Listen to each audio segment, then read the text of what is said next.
Speed সব লাগে।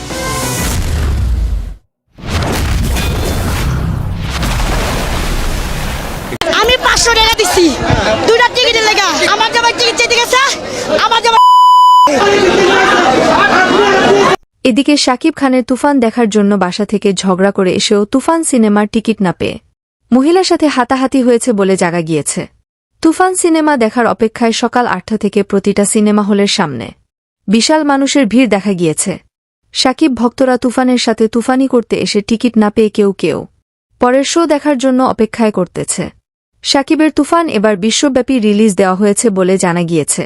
তবে এক বাংলায় 9 ওপার বাংলার সিনেমা হলে শুধু শাকিবিয়ানরা অপেক্ষার প্রহর গুনছেন কখন দেখবে তুফান সিনেমা।